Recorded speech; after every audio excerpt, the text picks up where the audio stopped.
Welcome to the Low Countries Radio, a collaboration between Republic of Amsterdam Radio and the Low Countries website, celebrating Flemish and Dutch history and culture and its impact on the world today.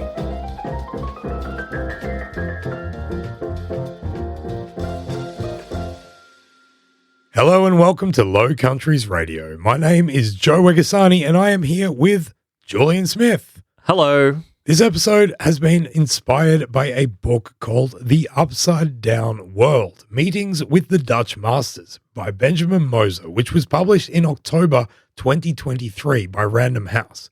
This book is a collection of 17 essays in which Moser, an immigrant to the Netherlands from the US, attempts to find an understanding of his new home and how he might fit into it by plunging himself headfirst into the country's famous museums and the world of the 17th century artists whose works line their walls. As migrants to the Netherlands ourselves, who have also spent a lot of time studying the history and culture of this country, we find this book pretty relatable and definitely recommend it to anybody who wants to gain more insight into the lives of the Dutch masters as well as the times they inhabited. Moser's book makes a point of raising more questions than it answers, such as what makes something beautiful? Why do we make art? What makes a painting good or valuable? And why do some artists' names endure the passage of time, even growing in fame and glory, while others merely disappear into public obscurity, the candles of their legacies only dimly kept alight by studious specialists and industry experts? In this episode, we are going to ponder some of these questions ourselves by focusing on just two of the artists which Moser features in his book, contemporaries, whose talents, lives, and careers ran parallel to each other, but whose legacies and reputations have diverged about as much as you could imagine.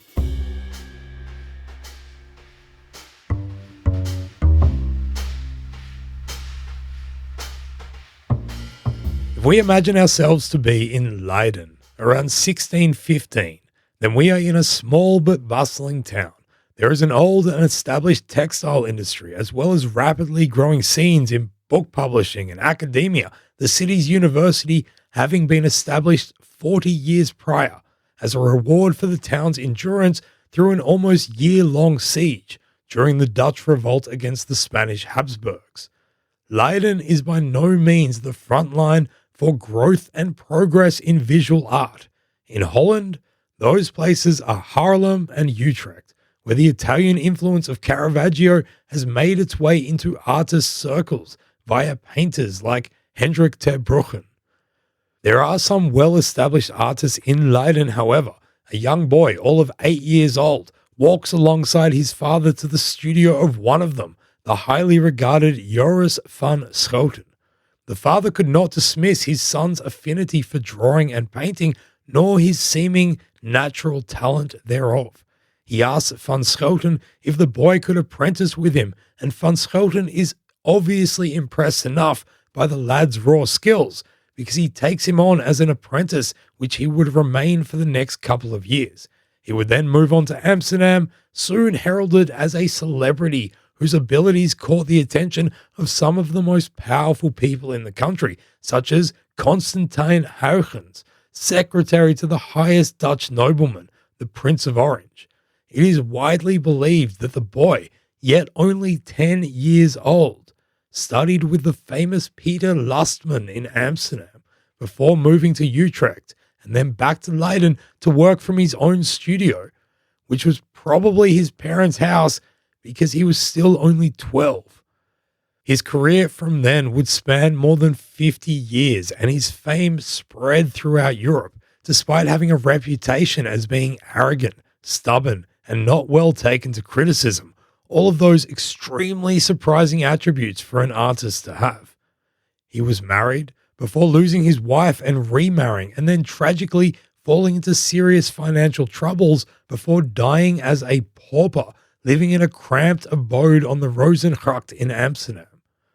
Behind him, this artist left a legacy of some of the most incredible, striking, and realistic pieces of his period. He was a true Dutch master. So, Who am I talking about? This arrogant, crazy talented artist, born in Leiden, who becomes famous, loses his wife, all his money, and dies in poverty in Amsterdam. I must be talking about Rembrandt, right? Well, surprise, it's not Rembrandt, but instead another fellow called Jan Lievens, whose works in modern times have featured in just a few articles and exhibitions, pretty much all of them with titles such as Rembrandt/not Rembrandt, or A Painter in Rembrandt's Shadow, and more recently, Jan Lievens, Out of Rembrandt's Shadow. At least that latter one actually includes his name. To be fair though, we are going to carry on this tradition and talk about Jan Lievens pretty much constantly in relation to Rembrandt, because from the time they were still just boys, these two were held in comparison with one another.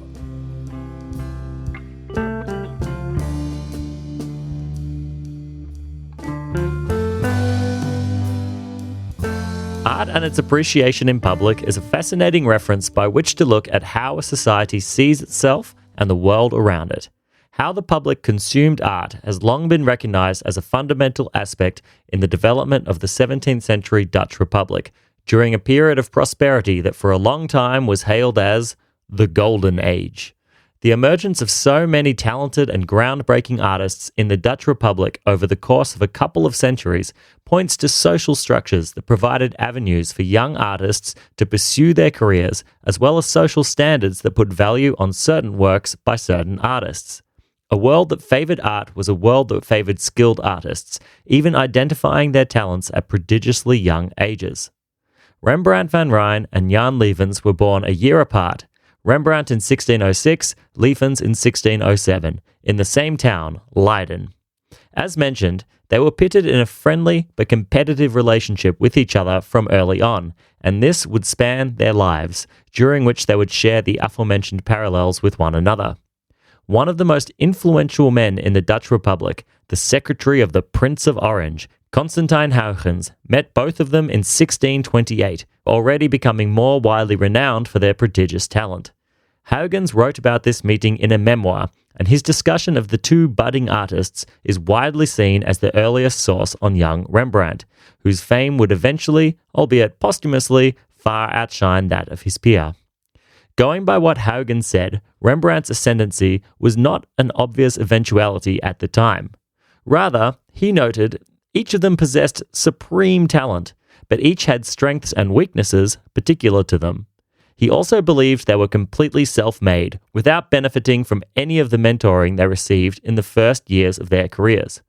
We won't read the full passage, but certainly if we are to begin this journey of understanding these two artists and how their names and fame would shift over time, it is worth delving into this earliest impression of them that we have. So here's what Huygens wrote, quote, "I have deliberately left out a young and noble Leiden painting duo. When I say that they are the only ones who can compete with the absolute geniuses among the many greats, even then I do not do sufficient justice to the merits of those two.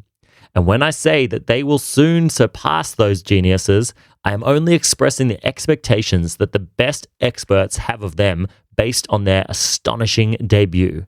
Judging from their origins, I find them the strongest evidence against the existence of nobility by blood. Of our two painting boys, one was the son of a commoner, an embroiderer. The other was the son of a miller, although he was certainly not made from the same flour. Who wouldn't be shocked to see the twin wonders of talent and skill springing up from the furrow behind such ploughs? These two owe nothing to their teachers, but everything to their talent. If they had never received any training, but had been left to their own devices and had been seized by the urge to paint at a coincidental moment, I believe they would have reached the same heights as they do now. It is wrong to think that they have come this far through the guidance of others. The first, whom I characterized as the son of an embroiderer, is called Jan Lievens. The other, whose cradle was in the mill, is Rembrandt. Both are still beardless, and judging by their faces, more boys than young men. I venture to suggest offhand that Rembrandt is superior to Lievens in accuracy and liveliness of emotions. Conversely, Lievens triumphs through greatness in invention and in audacious subjects and forms. Whatever his young mind strives for must be magnificent and lofty. Rather than stick to the actual size of the image, he gives his image a larger size. Rembrandt, on the other hand, likes to concentrate wholeheartedly on a small painting and achieves a result in the small one that one would look for in vain in the largest paintings by others. End quote. This passage by Huygens in his memoirs, which was discovered in the late 19th century when it was translated from Latin into Dutch and published in 1891, has set the stage for almost everybody writing about Jan Lievens since then to inevitably compare his life and works with those of Rembrandt. It's a cruel twist of fate that in an age that produced so many amazing artists, most of whom are given their particular podium in the pantheon of prominent painters that we label as the Dutch masters, Lievens' work has and always will be unfairly stacked up against Rembrandt rather than being seen by its own merits.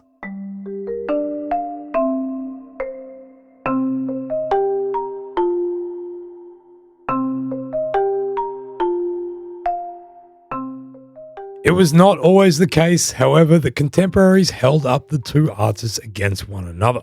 One of the earliest and most important reference books about the 17th century Dutch masters, titled The Great Theatre of Dutch Painters and Paintresses, was written by Arnold Houbraken in 1718, in which he gives a biography of pretty much every painter and paintress you could think of.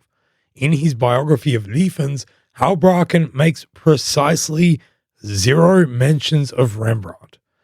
In one anecdote, he demonstrates Lievens' passion and commitment to his craft when he was still just a child. Quote, "As an example of his special diligence and unrelenting passion, the chronicler of Leiden tells that when in the year 1618, on the 4th of November, a great disturbance broke out in Leiden between Remonstrant mercenaries and other citizens, so much so that the burgomasters were obliged to have the musketeers take up arms to quell the disturbance. He, being Lievens, sat there drawing with such diligence that he neither paid any attention to it all nor became unsettled." End quote. I guess there weren't iPads or tablets in the 17th century, so parents distracted their kids with canvases and paint. One major difference between the lives of Lievens and Rembrandt is that Lievens had a much greater mind to travel. Although a year younger than Rembrandt, he actually took many important steps first. After his time in Amsterdam, he went to Utrecht, where his style developed further in accordance with the Italian influence there.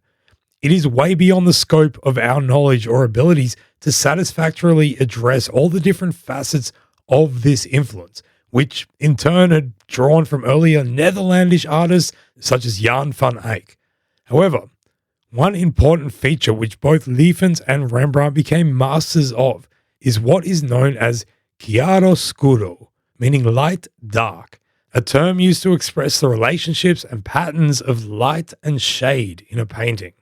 Following his time in Utrecht, Lievens then returned to Leiden sometime around 1624, where he worked from his own studio.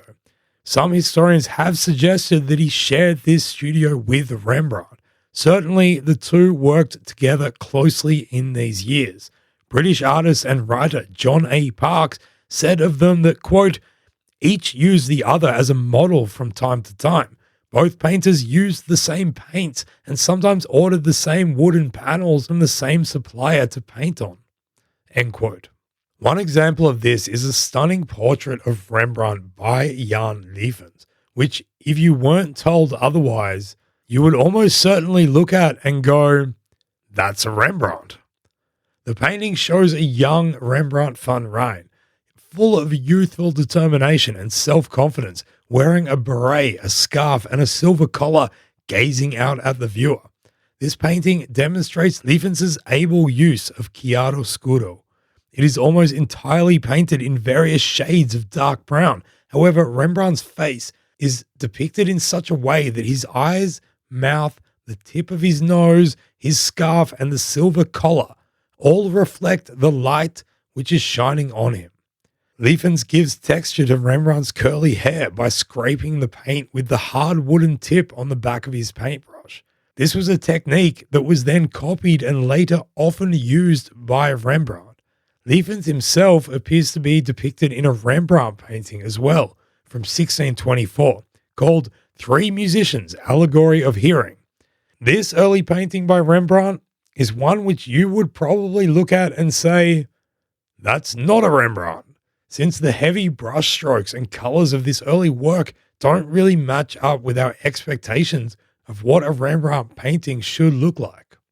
It is impossible to know the extent and details of Rembrandt and Lievens' relationship with each other, but they clearly spurred / inspired / egged / drove each other on competitively to improve and excel at their chosen profession.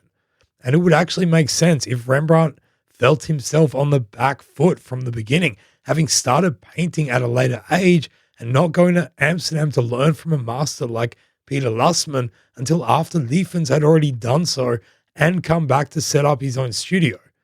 Whatever Rembrandt's feelings were, though, the two men were certainly both engaged in a healthy culture of competitive emulation, which was one of the main teaching methods used in Netherlandish art at the time. The idea of emulation, especially between a master and a student, but also peer-to-peer, is that one takes another's work and then tries to do an even better version of it.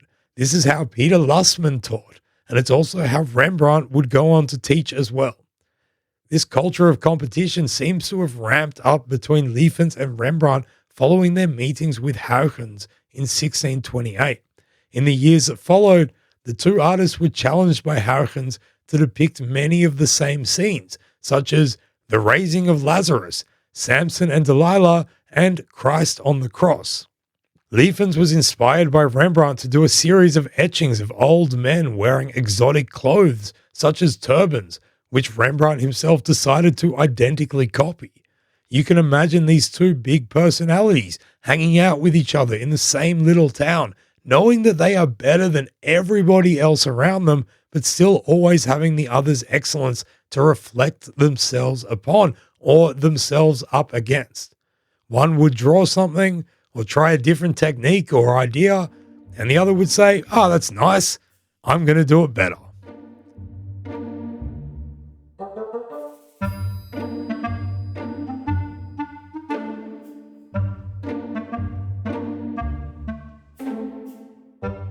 Lievens' meeting with Huygens in 1628 facilitated a further rise in the young artist's fortunes. However, his own persistence in pursuing these fortunes should not be dismissed. Huygens wrote that Lievens, quote, was seized by the desire to paint my portrait. I assured him that I should be only too pleased to grant him the opportunity if he would come to The Hague and stay at my house for a while. So ardent was his desire that he arrived within a few days, explaining that since seeing me, his nights had been restless and his days so troubled that he had been unable to work. My face had lodged so firmly in his mind that he could not wait any longer. This effect on his imaginative powers was all the more remarkable in view of his customary aversion to being persuaded to portray a person. End quote.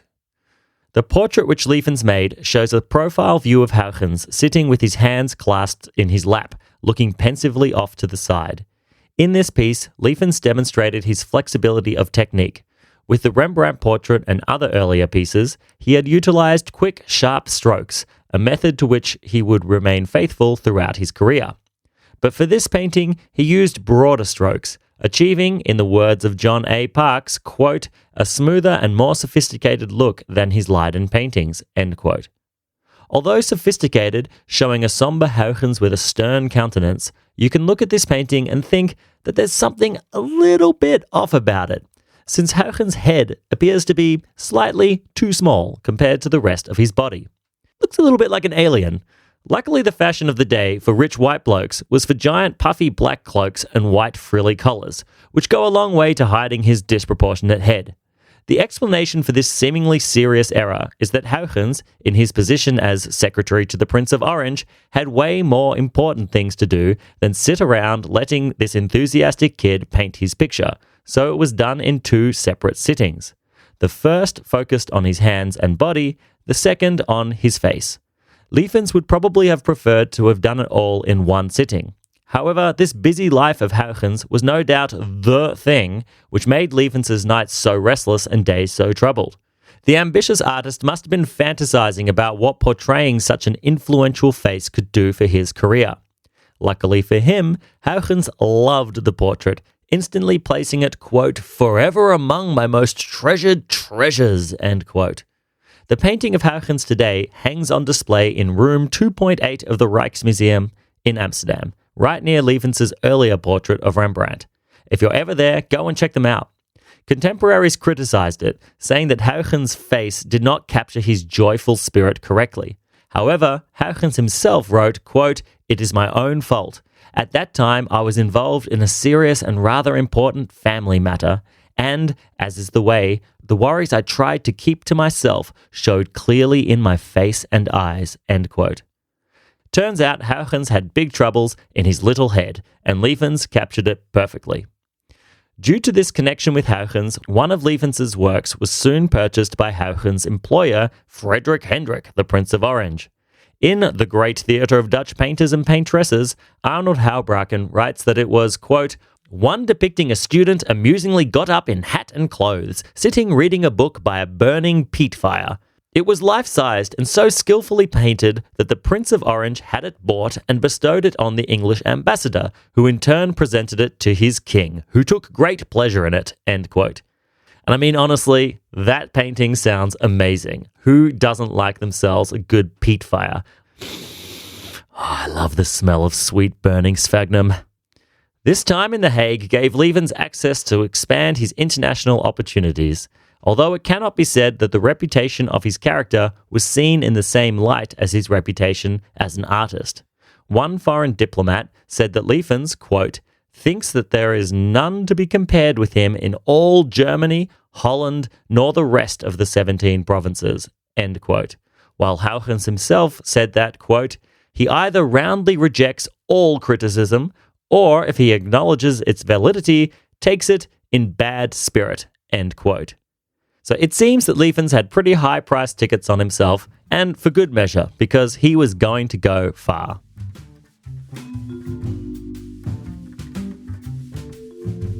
We'll be back after this short break.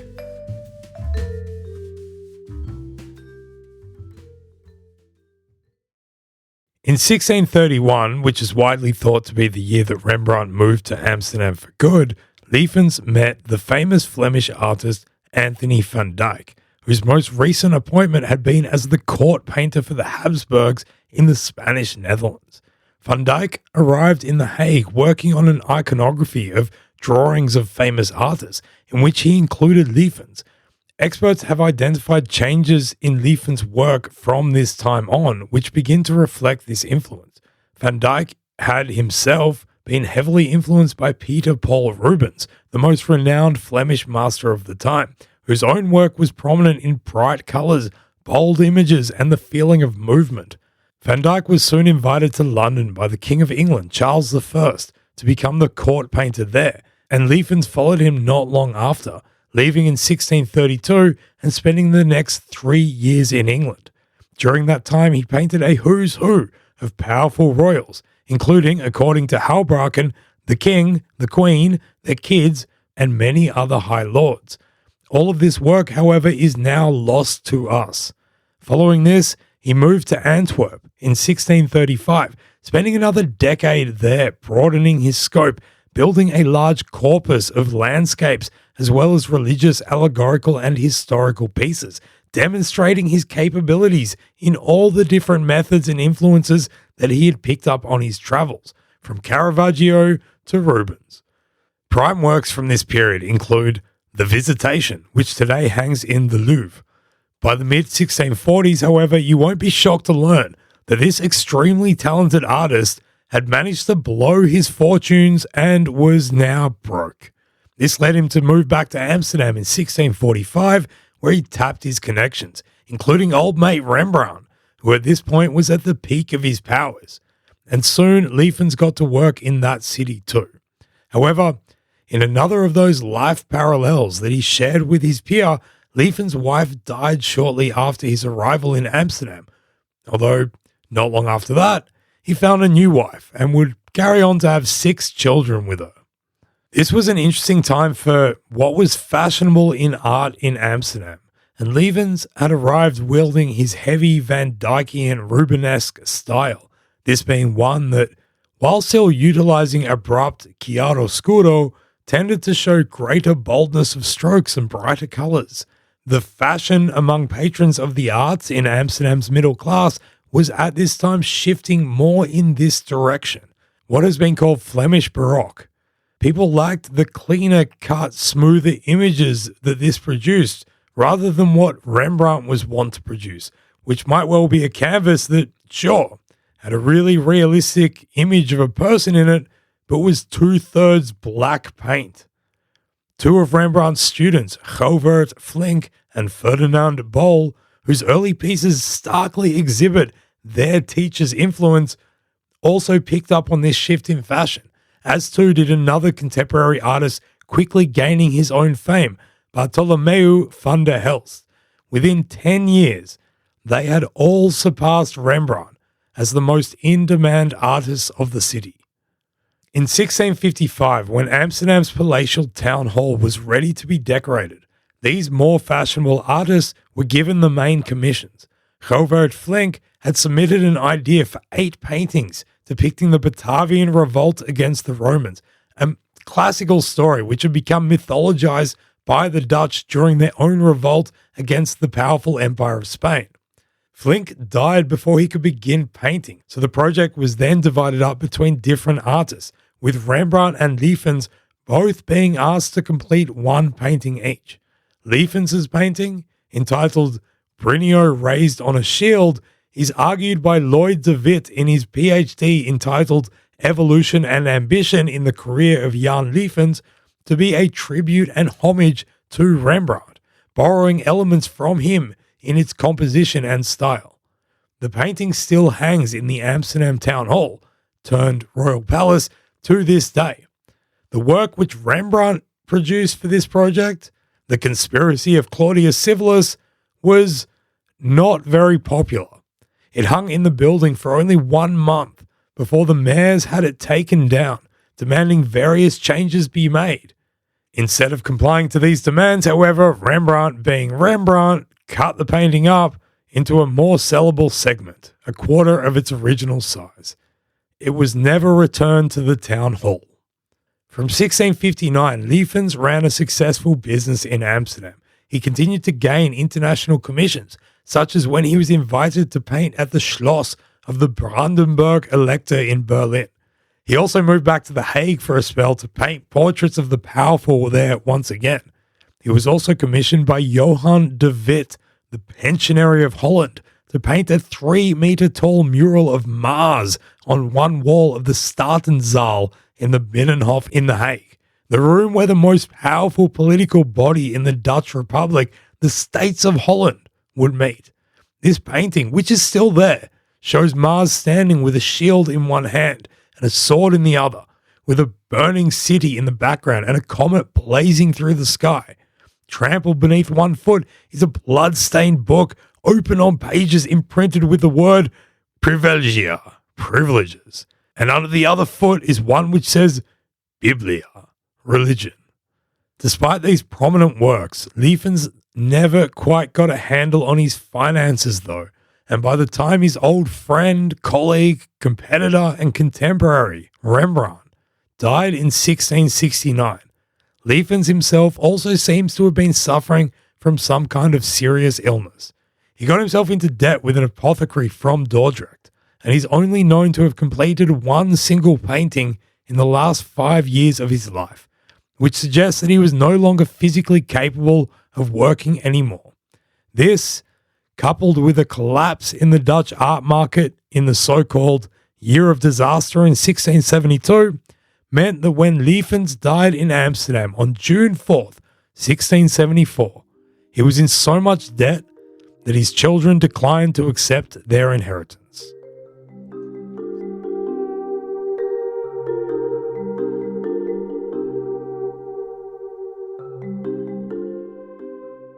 As we have seen, Lievens and Rembrandt's lives, works, and careers paralleled each other in so many ways. After their deaths, however, the legacies these two painters left behind have diverged from each other remarkably. Today, Rembrandt is an instantly recognizable name, with countless museum exhibitions dedicated to him not only in his home country of the Netherlands, but across the entire world. Jan Lievens, however, is a name which very few are familiar with. Rembrandt's reputation was not always as revered as it is today.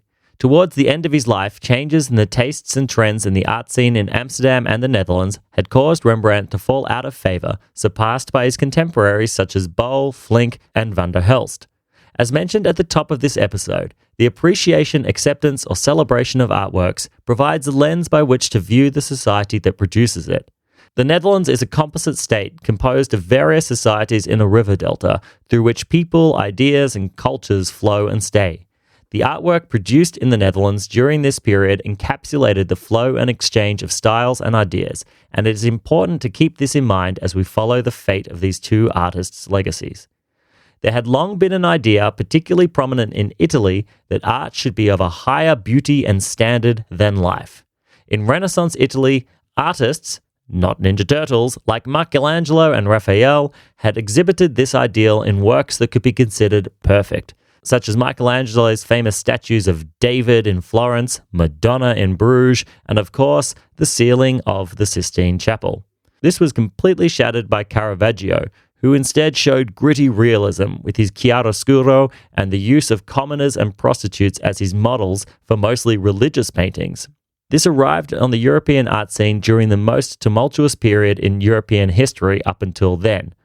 Different states were torn asunder via the social conflagrations of the Reformation, and the Dutch Republic came into existence because of it, all of which had revealed old conventions and traditions for what they were, high-minded concepts of perfection and beauty that were allied to what the light and shade of harsh reality can be.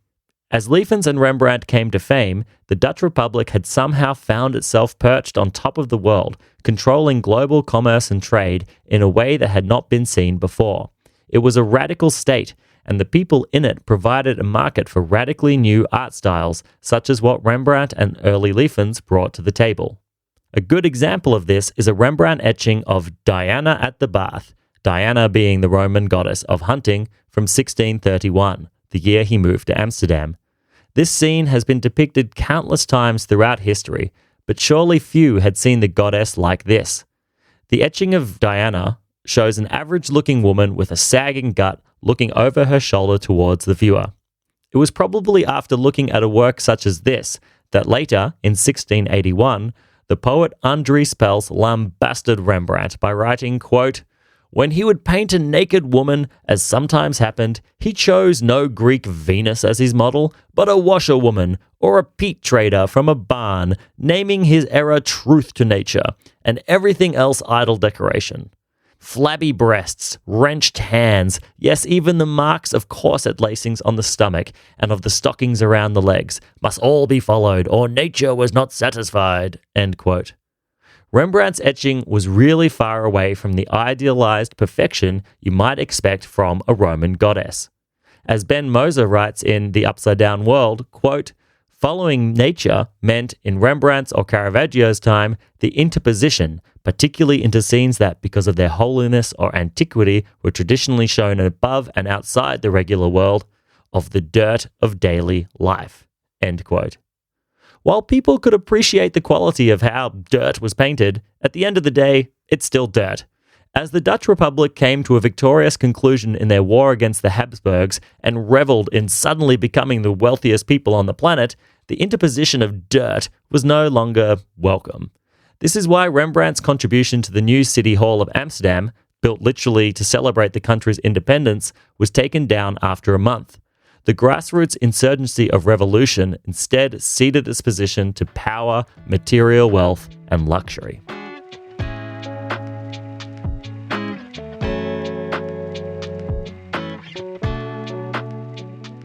In the early 18th century, 30 to 40 years after Rembrandt and Lievens' deaths, an accomplished painter called Gerard de Laresse wrote two of the most influential art theory books of the age, The Foundations of Drawing in 1701, and The Great Book of Painting in 1710. In these books, de Larrey formalized a theory of painting which basically pushed Rembrandt and Lievens to the side, and which most artists and art enthusiasts followed for the next century. In this book, de Larrey does not take kindly to either. This makes sense, given that his own background and tastes fit in with the idealization of perfection in art rather than realism. Early in his career, he had been a big Rembrandt follower, but then he moved to France and was taken with the lighter, more classical French Baroque, so that his appreciation of Rembrandt waned somewhat. He warned painters in his book not to follow in the footsteps of, quote, Rembrandt or Lievens, whose colours ooze down the picture like crap, end quote. Ouch. It is another cruel twist of Lievens' fate that his work would posthumously be dismissed as such by the most influential art critic of the age. The cruelty is compounded when you read a little further into de Larrey's life. A talented painter himself, he was born with syphilis, which eventually rendered him blind around 1690, at which point he started teaching instead. When he wrote that analysis, he hadn't seen anything for 20 years, let alone a Lievens or a Rembrandt. It truly is a cruel, cruel world when you have a successful 50-year-long career, but your legacy is destroyed long after your death by a syphilitic blind dude who's obsessed with perfection. With de Larrey, as with Huygens, the two were put in the same basket. This was also Rembrandt's fate. For a time, anyway. As is well known, after the tumult of revolution, the Napoleonic Wars of the early 19th century, the modern kingdom of the Netherlands emerged. And this modern kingdom, like all states at the time, needed nationalist pride and suitable icons. This is what saw Belgium throw up Peter Paul Rubens, and the Netherlands responded with Rembrandt. Statues were built. The Rembrandt one in Amsterdam, by the way, by a Belgian artist, and public squares were renamed accordingly. According to art historian Gary Schwartz, in 1851, an Amsterdam archivist gave a speech in which his intent was, in his own words, quote, paying Rembrandt the respect that had been bestowed a few years ago on Rubens in Antwerp, Belgium, clearing his character from the blame that has unworthily been cast upon it, end quote. The impact of all this was immediate, and Rembrandt was recaptured from obscurity and thrown atop the pedestal. Also important was that during this time, Rembrandt also found a place in French fashion, with the Louvre acquiring up to 15 of his pieces by the middle of the century. In Upside Down World, Moser tells us of this that, quote, at the beginning of the 19th century, a revolution in taste caused Rembrandt's early oeuvre to be rejected as baroque and superficial, while the later work came to be valued for its spiritual depth. By the end of the century, he himself would be elevated to sainthood, and in 1885, when the new Rijksmuseum was opened, the night watch stood in place of the altar at the end of a cathedral-like gallery of honor. End quote. For Jan Lievens, however, a similar reclamation of his position as a Dutch master would have to wait another century until 1979, when he got his first modern exhibition. While he had started his career in front of Rembrandt, after 3 centuries, he had come to lag well behind. Perhaps even worse, for a long time, many of his works, especially from the early period in which they worked side by side, were attributed to Rembrandt, and there is a chance that some still are. Most famously of these was The Feast of Esther, long thought to be a Rembrandt. This has changed thanks to many people, including an art historian called Dr. Arthur Wheelock Jr., who curated an exhibit in Milwaukee in 2009 called Jan Lievens, a Dutch master rediscovered. In this exhibition, Wheelock displayed 14 paintings that years of work had enabled him to reclassify as being by Lievens. 9 of these had previously been thought to be Rembrandt's, the rest by other artists. In the catalogue for that exhibition, Wheelock wrote, quote, owing to the enormity of Rembrandt's subsequent fame, Lievens has often been described as a follower or student, even though he began his career some years before his compatriot.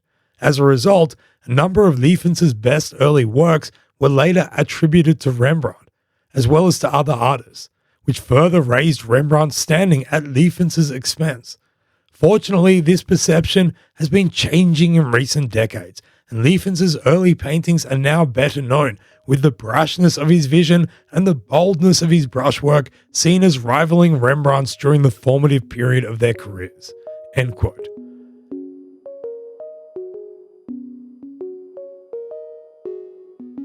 The tales of these two artists show us so much about the way trends and, at times, zeitgeist can propel or obstruct an artist's career, as well as how their legacies beyond their deaths are bound to whims of fate and fortune, and possibly blind syphilis-ridden art critics. These are things that are beyond their control or the magic of their talents. It is tempting to look for early signs that Jan Lievens' and Rembrandt van Rijn's lives and legacies would chart the courses they did and still do. Moser points out that one aspect which may have led to Lievens' work not becoming as imprinted on the cultural landscape as Rembrandt's did can be attested to his moving around more and being exposed to a greater variety of people and different styles across the continent. Quote, "Especially for an artist as naturally talented, it is one thing to follow new styles, but the danger of mimicry looms when he follows them without a core of identity. Without that core, the artist floats. For a long time, this doesn't seem to matter. The man is charming and attractive. He becomes famous and knows that if one thing doesn't work out, something else will. For a long time, there is always a new client. That luck runs out. Does it matter? In his last years, Lievens could look back on an illustrious career. Despite the usual reversals, he had a good run. He lived 66 years, longer than nearly any of the major artists of the Golden Age. But he must have known that he had not lived up to his potential. It was no tragedy not to be Rembrandt. The tragedy was not to have become himself, not to have been Lievens either." End quote. With this in mind, it is further tempting to look at that early Huygens comparison of the two and wonder if that held any portent of what was to come. He pointed at Rembrandt's aptitude for accuracy and liveliness of emotion, and of concentrating wholeheartedly on a small painting and getting a big impact out of it, while he rather highlighted Lievens' inventiveness, audaciousness, and aspirations to lofty and glorious heights. Perhaps it is his manner of constantly seeking lofty heights that resulted in him never finding or settling on his own particular style, to not having become himself. The truth is, we will never know. And when it comes to these two, there will always be more questions than answers. But that seems an appropriate and time-honored ethos for anything to do with art. While he will never be as regaled as his old peer and compatriot is, at the very least, it seems that in recent times, Jan Lievens is becoming more than just not Rembrandt.